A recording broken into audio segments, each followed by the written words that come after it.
The best Christmas ever. It started off innocently enough.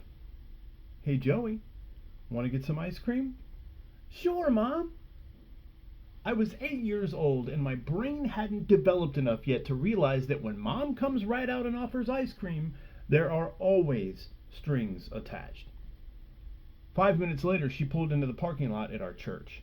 Just go to play practice, sweetie. We'll get ice cream afterward. But Mom, I don't want to be in the church Christmas play again. Mom had been doing this to me for years, tricking me into being a part of the annual Children's Christmas Cantata at the Forest Park Baptist Church in Cincinnati, Ohio.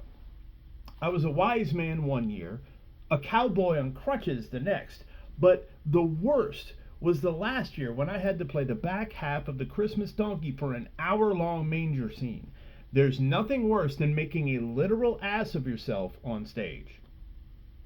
This year, I had vowed not to participate, but my mother was cunning, playing on my love of sweets, and as I watched her drive away, I knew there was no getting around it. I had lost yet again. Because I was one of the oldest and most outgoing kids, the director handed me the lead part, the angel Gabriel.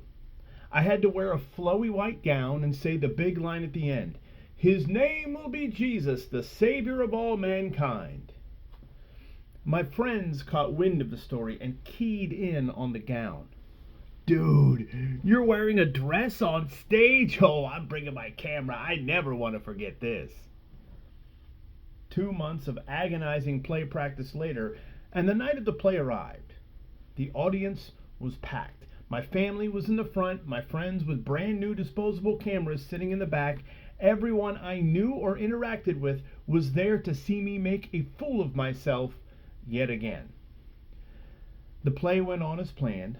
We got to my big line at the end. I stepped forward in my flowy white gown, heard the 100 snaps of disposable cameras documenting my humiliation, and reached skyward. "His name will be..."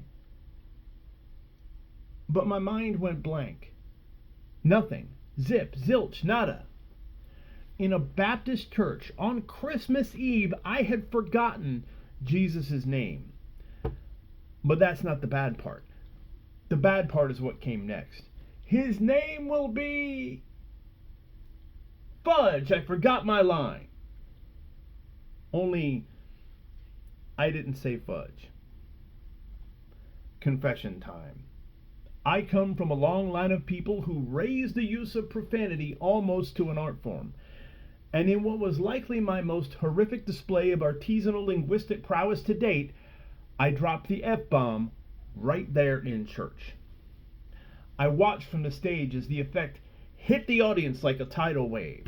Parents covered their children's ears, the old ladies in the back frowned in disgust, the deacons snickered. My friends in front put their cameras down and just started clapping. It was straight pandemonium. The last thing I saw was a little blonde girl in the front who turned to her mother and said, "Mommy, what does fudge mean?" Right as the curtains closed on yet another successful children's Christmas cantata at Forest Park Baptist Church.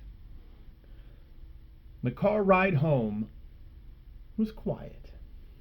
I could feel my mother fuming in the front seat as the wheels in her brain turned over several sadistic punishments she would lay out for me when we got home. But it was my father who broke the silence. "You know what, son? I think you're probably a little too old to be in the church Christmas play. I think this was your last year." "Yeah, Dad?" "Yeah, I was thinking that last year after the donkey incident." "All right." Mom crossed her arms in a huff as her gauntlet of punishments evaporated into thin air. She would eventually find a way to pay me back for my insolence, but it would not be this day. "Hey, Dad." "Yeah?" "Can we get some ice cream on the way home?" "Sure, I think that sounds like fun." We hadn't even opened presents yet, and already I knew this would be the best Christmas ever.